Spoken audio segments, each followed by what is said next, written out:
All right, so it's week 11, and today I'm talking about all the week 11 matchups, plus all my starts and sits coming right up.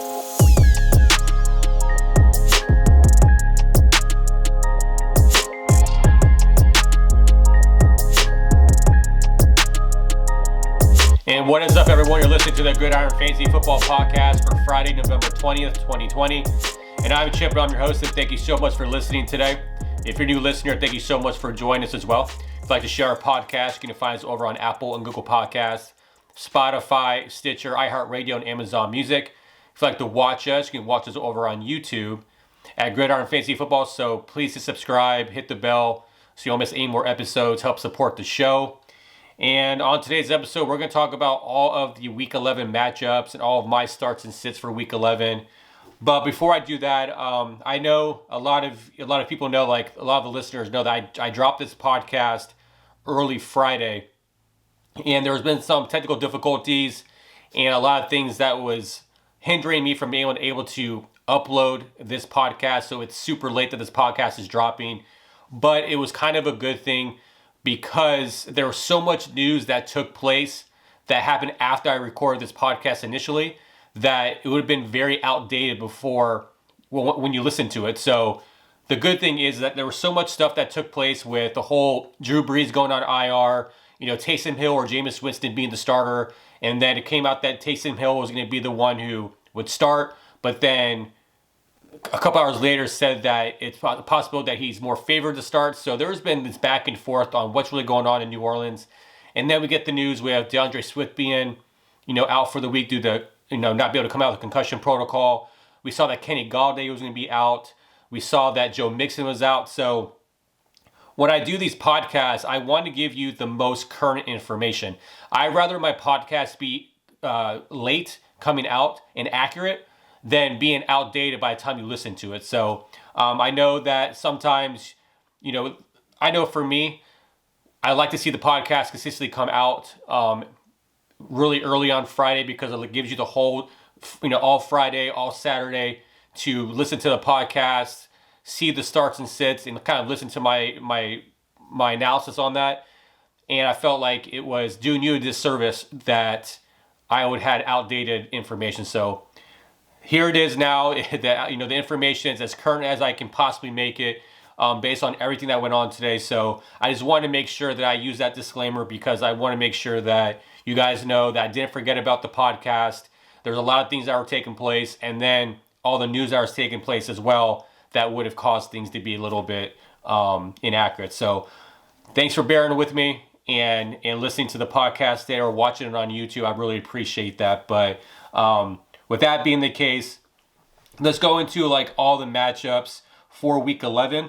Okay, so let's start off with the Detroit Lions versus the Carolina Panthers. This is a game where the Panthers are favored by 3 points. And when it comes to the starts in this game, right now, Mike Davis, he's taking over for Christian McCaffrey. So I think this is at running back, this is a good start. At wide receiver, you're starting Robbie Anderson, DJ Moore. At tight end, you're going to play TJ Hawkinson. Now, because DeAndre Swift is out, you're going to play Adrian Peterson. I think out of him and Kerryon Johnson, Adrian Peterson has the more upside. He's been getting more of the volume. So I think Adrian Peterson, you have to look at him more of a running back to maybe a flex, but because DeAndre Swift is out, you're going to see Adrian Peterson get a lot more of the workload. And when it comes to the flex, I think Marvin Jones, because Kenny Galladay is now out, I think Marvin Jones is a good flex option.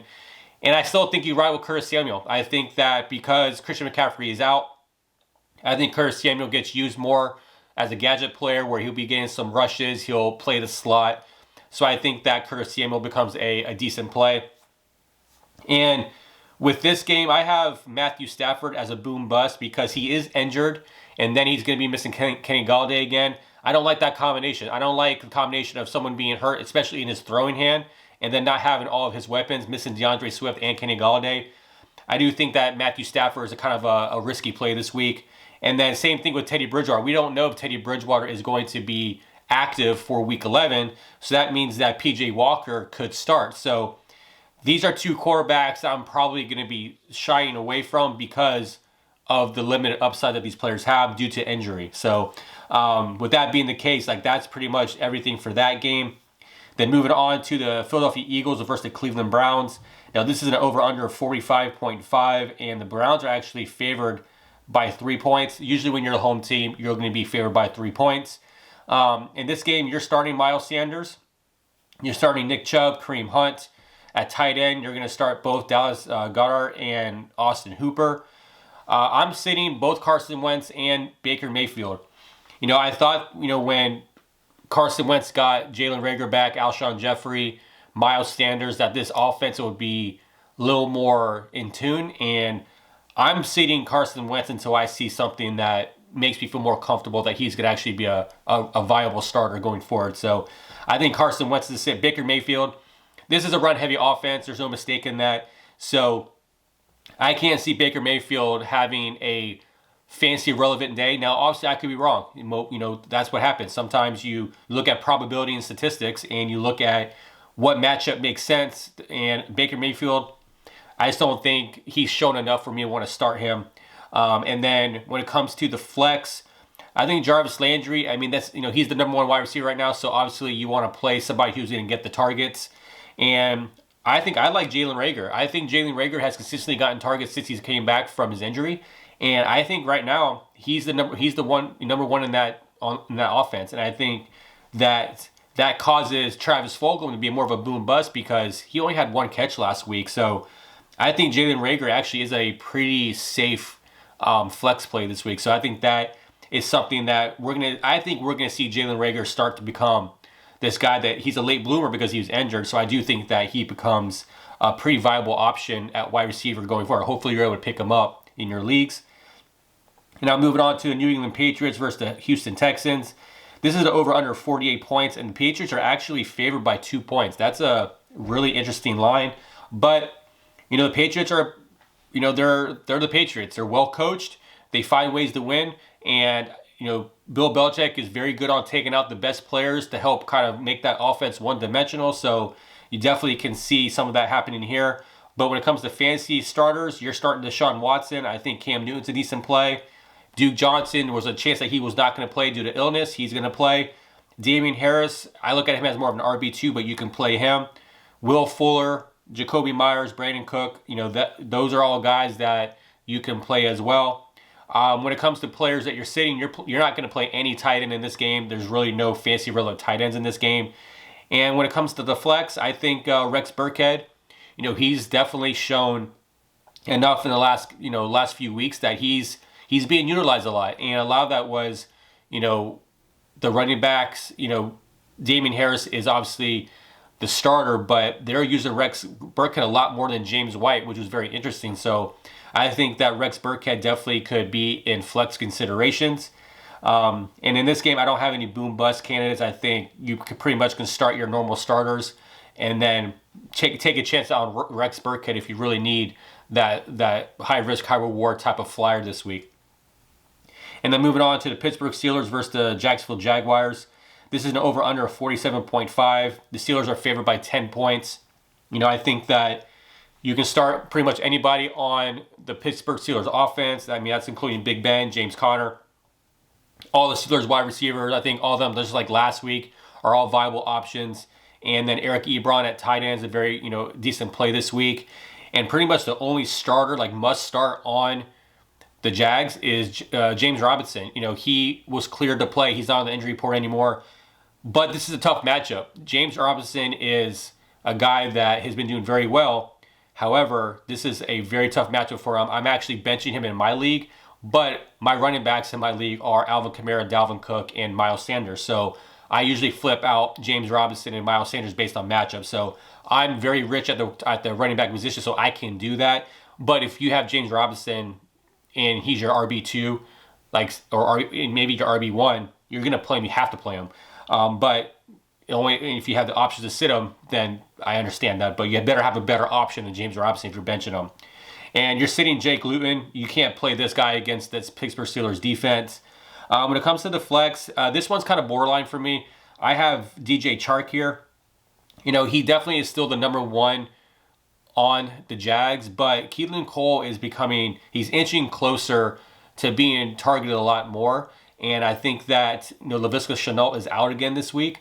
So I think Keelan Cole actually he's more of a boom bust for me, but I still think that's a decent play based on, that they're going to try to take out DJ Chark. So hopefully that leaves Keelan Cole with a little more breathing room. Hopefully he has a better game. But those are the options for that game. And then moving on to the Atlanta Falcons versus the New Orleans Saints.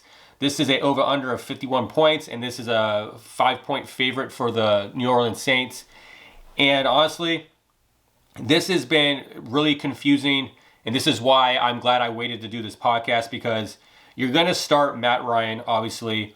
You're starting Alvin Kamara. Todd Gurley, he's going to be more of an RB2, but you can start him. I mean, the Saints have a really tough rush defense, so I think that you have to have low expectations for Todd Gurley this week. You're going to play Julio Jones, Michael Thomas. Calvin Ridley should be back this week, so you're playing him. Hayden Hurst at tight end, you're playing him. And then at the flex, you're going to play Latavius Murray. I think that, this is a decent enough, he gets enough touches where if he gets goal line work, he may fall in for a touchdown. So I think that if you're desperate at running back this week, Latavius Murray is a decent play. And the boom bust candidates for this game is Emmanuel Sanders and Jared Cook. Jared Cook last week did not have any catches, had no fantasy points. So he's a harder guy because they may be missing 2 of their tight ends this week. So this may help Jared Cook. But I do think that, when it comes to this game, it's going to be very interesting how this offense looks. So I haven't mentioned Taysom Hill yet because I'm going to get to that now. Taysom Hill, he is in ESPN leagues. He is eligible as a tight end and a quarterback. So I don't know if this is a smokescreen with Sean Payton. I don't know what his love fest is for Taysom Hill. When I look at Taysom Hill, when he plays quarterback, I don't see a every down quarterback like Jameis Winston. He's more of a gadget guy to me. And I think he's a very talented football player, but I don't think he's a guy that I'm just surprised that they're going to play him over Jameis Winston and not continue to use Taysom Hill like they know how to use Taysom Hill. Now, we don't know what that offense is going to look like. We don't know if the smokescreen is people to expect, like the Falcons to expect Taysom Hill and they go with Jameis Winston. I understand there's an advantage there because there's really not a lot of tape of Jameis Winston with the Saints on how he runs that offense. So we know Jameis Winston from the Bucs and being on that field against the Falcons multiple times and against the Saints. So we know there is film out there, but not in this particular offense. So it could be a smokescreen, but regardless, if Taysom Hill is the starter, the good thing about if you're in an ESPN league is that you can still play Taysom Hill as a tight end. So say you're playing Patrick Mahomes, he's back on bye week. So if you say you have Patrick Mahomes, you can still play Patrick Mahomes and Taysom Hill, which gives you a huge advantage, at least for this week. Now, I read a tweet that they could change the eligibility for Taysom Hill at tight end as we know more about if he's going to start every week at quarterback, because obviously that becomes an unfair thing if you're able to play Taysom Hill as at your tight end position, but he's playing quarterback and just racking up points. So I think that if Taysom Hill, I think regardless, you have to play Taysom Hill. I would say I would put him more in your tight end this week than a quarterback, because I think that you may have better options at quarterback than Taysom Hill. So if that's the case, there's a guy in my league who's playing Aaron Rodgers, Lamar Jackson, and then playing Taysom Hill in tight end position. So he has a pretty good advantage on being able to get the points. So take advantage of that, because that could change week by week. So I think Taysom Hill is going to be a very intriguing watch this week when it comes to this game. But just kind of a bizarre thing where, Jameis Winston, he goes to the Saints to try to resurrect his career, hopefully be the guy after Drew Brees moves on, but they put Taysom Hill in there instead. That's what, that's exactly the news that's coming out. But kind of a shame for Jameis Winston, because I'm a Jameis Winston truther. I like him. I think he has the intangibles to be a good quarterback going forward, but I just wish that they'll give him a chance to see what he looks like in that offense. But I'm not the coach, so we're going to move on to the Tennessee Titans versus the Baltimore Ravens. And this is an over-under of 49 points. The Ravens are favored by 6.5 points. And in this game, this is going to be a tough game for, I think, the Tennessee Titans offense. But regardless, you're starting Lamar Jackson. You're going to start Derrick Henry. A.J. Brown, I think he's more of a wide receiver 2 this week, not a wide receiver 1. You have to start Mark Andrews and Jonnu Smith. These are your guys that got you this far so far. You have to play these guys. But at the quarterback position, I'm sitting Ryan Tannehill. Now, if you're in a 2 quarterback league, that's okay if you have to play him, because obviously he's probably your best quarterback based on the 2 quarterback structure. But I think that if you're in a 1 quarterback league, you can sit Ryan Tannehill. And then Marquise Brown. I don't think you can play Marquise Brown anymore. I don't think there's a guy. This guy is just not doing it so far. He's not getting the production. So I don't think, until you see something out of Marquise Brown going forward, I do not think that he's a guy that you can play. I think, unfortunately, that offense is kind of at a crossroads right now. And I just don't think that Marquise Brown is a guy that you must start, this week or going forward until you see something happen with that. And then when it comes to the flex, I have every running back for the Ravens in this position, because we don't know exactly who's going to get the carries. But if I had to rank the Ravens backfield, for me, it goes J.K. Dobbins, Mark Ingram, and then Gus Edwards. I think that is the transition of the different running backs on how I would play them if I had these guys on my roster. But they're just flex positions for me this week. And then boom bust is Corey Davis and Willie Snead. We've seen Corey Davis turn on, this year. He had a goose egg a couple weeks ago, but he had a good game last week where A.J. Brown only had 1 catch against the Colts. Corey Davis had a 5-catch game. So this could be the same thing where they shut down A.J. Brown and then Corey Davis is the one who benefits from that. So I do think that he does have that boom-bust potential. And I think Willie Snead, we've seen Willie Snead score touchdowns in the last few weeks. We've seen him produce more than Marquise Brown. So I think that is a long shot boom-bust play. But it looks like he's a guy that's getting more implemented with the offense, and Lamar Jackson's going to him. So I think that Willie Snead becomes a definite boom-bust. And going on to the Cincinnati Bengals versus the Washington football team. Now, this is an over-under of 46.5, and this is a 1-point advantage for the Washington football team. And in this game, I'm going to start Joe Burrow. I think he's a fringe QB1. I know the Washington football team have a very tough defense, but I still think that because of the Bengals throwing so much, I do think that Joe Burrow is a decent play this week. I think Alex Smith becomes a decent streamer this week. I think that the Bengals defense is bad enough where I think that Alex Smith can definitely have a decent game if you're looking at somebody to stream. And then you're starting Antonio Gibson. You're starting Giovanni Bernard because Joe Mixon is out again. You're starting at the wide receiver position, Terry McLaurin, Tyler Boyd. T. Higgins, he was dealing with the illness, but he is now active. He will play on Sunday, so he should be good to go. And then you're sitting A.J. Green. You're sitting tight end Drew Sample. And then at the flex, you're going to play J.D. McKissick. I think J.D. McKissick is a every week flex play for me. He's getting a massive amount of targets. It's hard to deny that. You have to play him because of the opportunity. So McKissick is a guy that I'm playing in the flex. And the boom bust candidate for this game is tight end Logan Thomas. He's not the sexiest pickup and play, but you have bye weeks this week, so I think that he's a decent play. The Bengals are not a defense that I'm scared of in the sense of playing, taking a chance on Logan Thomas, but I think that he definitely deserves some consideration if you need tight end help. And then moving on to the Miami Dolphins versus the Denver Broncos. Now this is a over-under of 45 points, and it's a 3.5 point favorite for the Dolphins. And there's not a lot of starting options for this game. I think Tua in 2 quarterback leagues is a decent play. I think at tight end you can play both Noah Fant and Mike Gesicki. I mean, there's not a lot of good options at tight end, so these guys are pretty much starts every week because of how just lopsided tight end has been this week or this year, and then the bye weeks, and then the people that were injured and all that. So I think that these are guys that you have to play.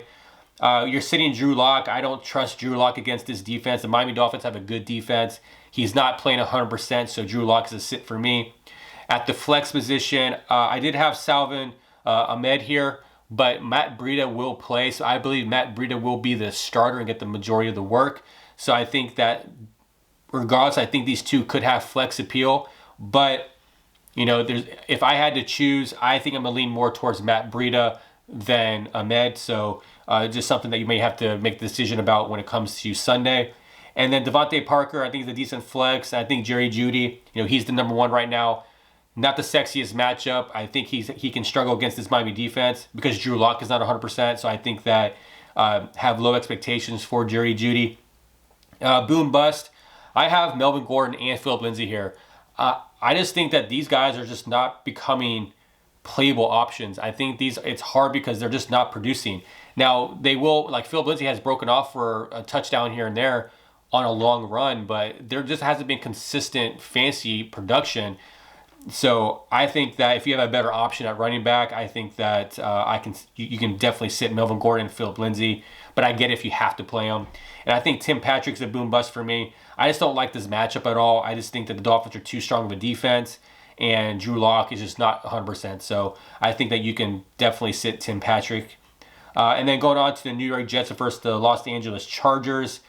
The Jets, this is a 47-point over-under, and the Chargers are an 8.5 favorite over the Jets. And you're going to start Justin Herbert. He's been, in the news a lot because he got a haircut, so everyone's saying he looks like a 14-year-old, but I don't understand why, like, a haircut gets so much attention on the news. Like, the dude had long hair. I mean, he definitely had that California vibe, but dude wanted a haircut, so he got a haircut. And he's been balling out, so let him do what he wants. But when it comes to the running back position, I think Kalen Ballage, he's definitely an RB2 for me. I think you can play him. Obviously, you're playing Keelan Allen, and then you're going to play Jameson Crowder. I think this is really the only must-start wide receiver for the Jets that you can play. And then at tight end, you're going to play Hunter Henry. I'm sitting Joe Flacco, and I'm actually going to sit Joshua Kelly. I don't think we've seen enough, in the last couple of weeks that they like Kalen Ballage. So I think that Joshua Kelly is just not a good play for me. I don't think he's a guy that is going to get enough work, and I'm not going to waste my flex position or anything like that on a guy that has limited upside. So I think that Joshua Kelly's a sit. At the flex, if you need the running back help, I think Michael Pirine for the Jets is a decent play. He should get the workload, but this is if you're in really desperate need for a running back this week. At wide receiver, I think Mike Williams is a good flex play, and I think Brashad Perriman is a good flex play. I think that what we saw against the Patriots on that Monday night, that was Joe Flacco's go-to guy. I mean, he had a great game. He had 27 PPR points. So I'm not saying this will happen against the Chargers, but I do think that there's enough injuries, enough bye weeks out there where I think it would be a good play. So I think Brashad Perriman is a good flex. And for a boom bust, I have here is Frank Gore. We know Frank Gore is like this unstoppable force. He continues to just play every game, and they just are not going to shy away from Frank Gore. I think the Jets, they like him enough where they're going to kind of distribute the carries between the Michael Pirine and Frank Gore. And I think that Adam Gase trusts Gore more near the goal line. So I think that, if you really need that desperate play, I think Frank Gore is a guy there. But if you don't have to play him, don't play him. And then moving on to the Green Bay Packers versus the Colts. I think this is going to be a very good game. This was a tough game to decide because we know that that the over-under is 51 points, and this is a 2.5 point favorite for the Colts because it's a home game for the Colts. We know the Colts have a very stingy defense, and we've seen how Aaron Rodgers does against very tough defenses. So I feel like this can be a low fantasy outing across the board. This is my opinion based on how good the Colts defense is.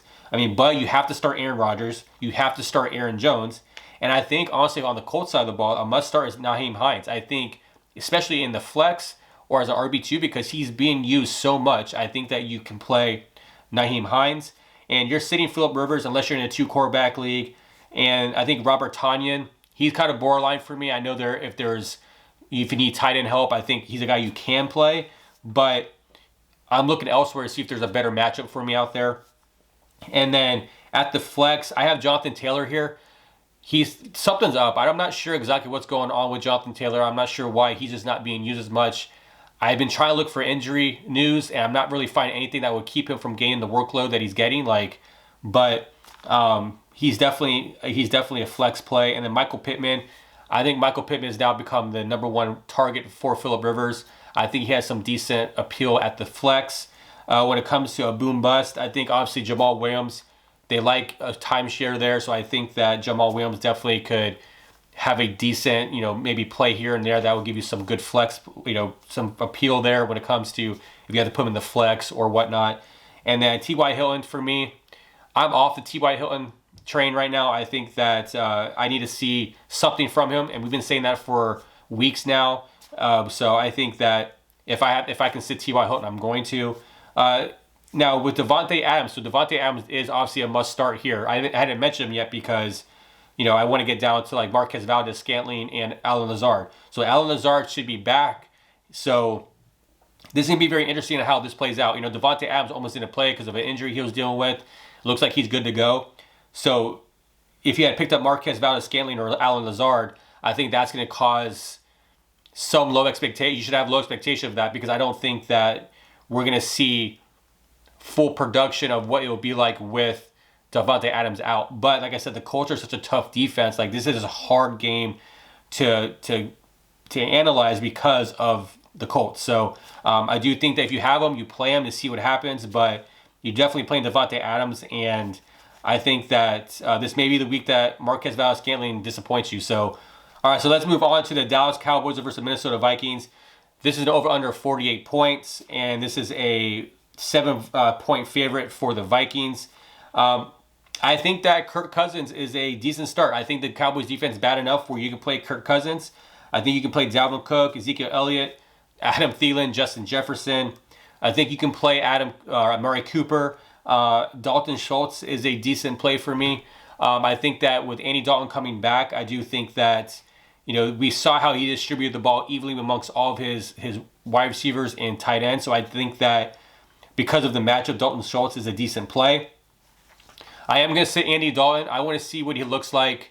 Like, I think that with the matchup, it's not an awful matchup. I mean, Andy Dalton has enough weapons where he can have a decent fancy outing. But I want to see more out of Andy Dalton before I feel comfortable playing him. And now this is more related to 2 quarterback leagues, not 1 quarterback league. So if you're in a 1 quarterback league, you're not playing Andy Dalton regardless. But I do think that he definitely has some appeal. Hopefully he gets a little more chemistry with all of his guys, and then he decides he finally becomes like a fantasy starter. But I think I want to wait and see. At the flex, you're going to play CeeDee Lamb. I think, last time Andy Dalton played, CeeDee Lamb got a lot of the targets, so I think that that's good for CeeDee Lamb owners. So I think that, CeeDee Lamb was becoming a droppable guy for me. I never dropped him, but he's a guy that I think with Andy Dalton coming back does benefit a little bit from that.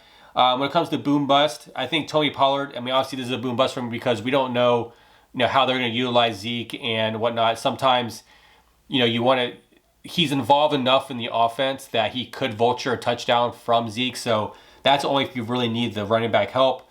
Michael Gallup, he seems like to be the guy that's not going to get consistent targets. So I think Michael Gallup is almost not a playable guy this week.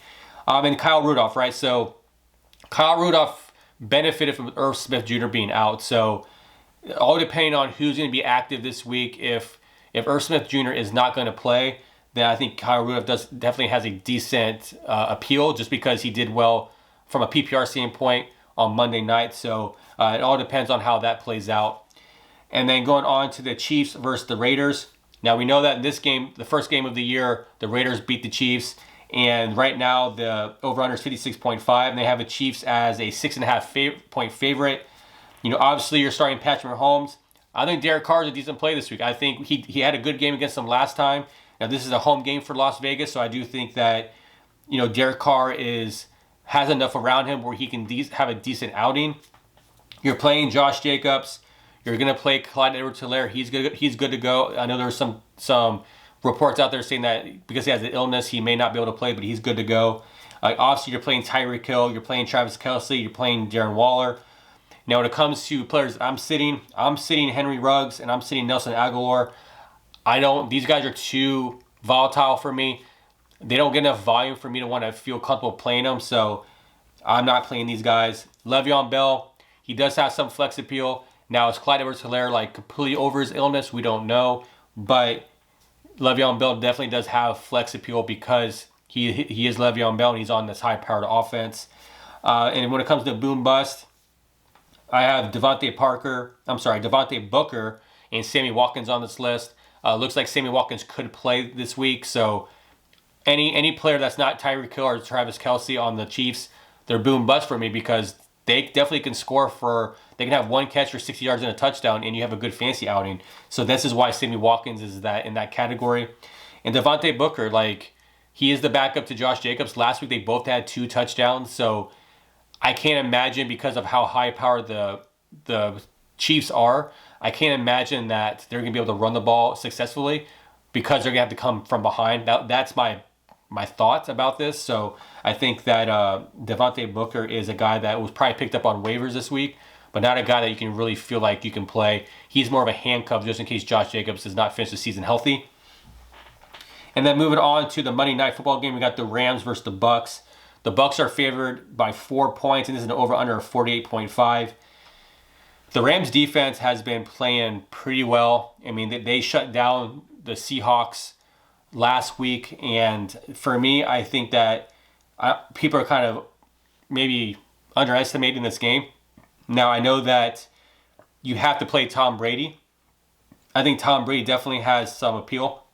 He has the offense there. He has these up and down games, but the problem is it all depends on if Ali Marpet, if the Bucks guard is playing, I feel a lot better about that situation. But if Ali Marpet is not able to play because he's in the concussion protocol, that really hurts Tom Brady in the sense of pressure. And we all know if there's pressure against Tom Brady, he's not as efficient. So I think that, but Tom Brady, I mean, you have to play him. There's too many weapons around him. I think you can play Ronald Jones. On the Rams side of the ball, you can play Cooper Kupp, Chris Godwin, Mike Evans, and I think Gronk are all the starts for this game. You're sitting Jared Goff with Andrew Whitworth going out, the left tackle for the Rams. The Bucks get enough pressure on the quarterback where I feel like Jared Goff is going to struggle. This is a East Coast game. This is a Monday night game, so like I feel with the travel, with the time zone difference, I think the Rams could struggle, and I think that because they're missing their left tackle, the Bucks are going to get to Jared Goff, and the Bucks have a very stout running defense, and they're up there in sacks. They're like top 5 in sacks. So I do think that this is going to be a tougher outing for the Rams that people realize. But that's just my opinion on this. And then at the flex, I think Leonard Fournette. I think obviously Ronald Jones is the starter, but Leonard Fournette comes in on third down. He gets goal line work, so he definitely can fall into the end zone and get you some points. Darrell Henderson, he's a flex. Malcolm Brown, Cam Akers, I think all these guys are kind of flex for me. But like I said, they're not very good flex options of upside because of how good the Bucks rush defense is. So have your lower expectations. And I think Antonio Brown, he's a decent flex. I think Robert Woods and Josh Reynolds, they would go from Robert Woods being like a must start. I think he's now more of a flex just because Josh Reynolds has been getting more targets than Robert Woods. So I think that those guys definitely have some flex appeal. And I think Tyler Higbee can be a decent play this week. I think that the Bucks can be vulnerable against the tight end, and I think that Tyler Higbee could have a decent outing against the Bucks. So definitely a boom bust candidate for sure. But I definitely think that he definitely could get a touchdown in this game. So those are all my starts and sits with all the matchups. And I just want to kind of give you this nugget right now because I always kind of look at who has the best matchups gets the corners for this week. And honestly, the top matchups, the wide receiver versus cornerback matchup for the week is Michael Thomas. Then you got Julio Jones, Chris Godwin, Tyreek Hill, and Keenan Allen are the top receivers with the best advantages this week against the corners that they should be lined up against. And then at tight end, the top tight ends with the best advantage against the player that they'll be guarded by. Gronk is number 1. I have Mo Cox and Trey Burton as the others, and Travis Kelce and Darren Waller. So those are all the guys that I feel like are based on what I see, based on the rankings and who they're going to be lined up against. Those are going to be the guys that have the best matchups for the week. But with that being the case, that's it for today. Thank you, and thank you so much for listening and tuning in on YouTube. Like I said, I apologize for it being late, but like I said, I'd rather be accurate than be inaccurate, and then be just not something that you can rely on. So if you have any questions, please leave a comment below. You can email me at chip@gridironfantasyfootball.com. So with that being the case, thank you so much for listening. And if you'd like to follow us on social media, you can find us at the Gridiron Pod on Twitter and Facebook. We're at Gridiron Fantasy Football on Instagram. So I'll see you on Saturday when I do all my injury updates and all of my pivots, just in case there are more news that comes out before Sunday, so I always like doing that. I think that's been very helpful. I've seen a lot of activity on my injury update videos on YouTube, and I think that just helps because I read a lot of feedback about different channels and different people out there, and a lot of the comments I do see a lot is that some of the fancy other podcasts or other things out there, they don't do an updated. They do like their shows through the week, but then they don't have anything before like Sunday that allows them to kind of understand who's in and out and then who they can pivot to. So I've seen a lot of good feedback, at least for me, that's something that is enjoyable. And because obviously that I have a little more of the background of injuries and all that because I do practice physical therapy in my everyday job. So I do think that I have a little more credibility when it comes to how to kind of break down the injuries that take place. So check that out on Saturday if you have not checked that out yet. But for the podcast, I'll be back on Monday when I react to all the Week 11 games plus all the fantasy studs. So thank you so much for tuning in today, and we'll see you on the podcast on Monday, but we'll see you on Saturday for my injury update. So good luck in Week 11, and take care.